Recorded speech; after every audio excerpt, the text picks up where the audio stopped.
ఆమె బాగా చేసిన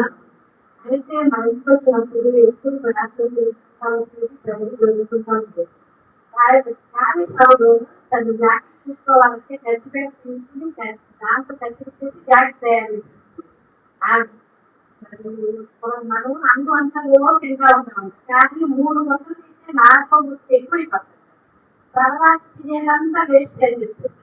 మరి ఆఖరిసారికి మా ఇంటికి వచ్చినప్పుడు నిమ్మూరు తీసుకొచ్చింది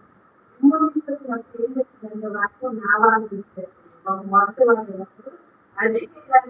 తన కుటుంబాన్ని రాజ్యాన్ని ఎలా కాపాడుతుందో అదంతా వాక్యాన్ని గురించి జాగ్రత్త మీరు ఒళ్ళో ముప్పు వేసుకున్న కాలిపోతారు చెప్పారు వాక్యం బాగా ఎంత రోజుగా చెప్పేటంటే అంత బాగా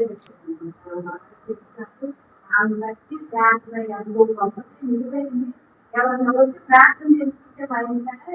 చందా పెట్టారు సందర్భాలు ప్రార్థన చేయలేదు సొంత పట్టాక దేవుడు మారు ఎవరన్నా పండక్కి అంత చేసుకునే వాటి మార్గాట్ కోసం వచ్చే తోటలోకి ఎందుకు ఏంటి అనేది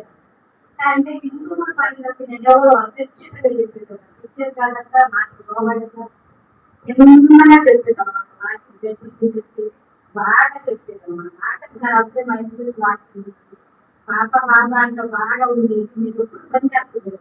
అమ్మ మీరు ప్రార్థన చేస్తారు నువ్వు కొంచెం సేపు చేసుకున్నావు కూడా భర్త దేవుని మాట అనుభవిస్తుందని చెప్తుంది అనమాట ఆ మాట బాగా అందుకే మనం ప్రార్థించడం వారు అప్లై చేసుకున్నాను దాన్ని బట్టి మేము మాకు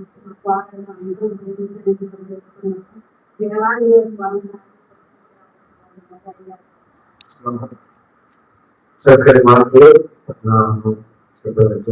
గారికి వందనాలండి.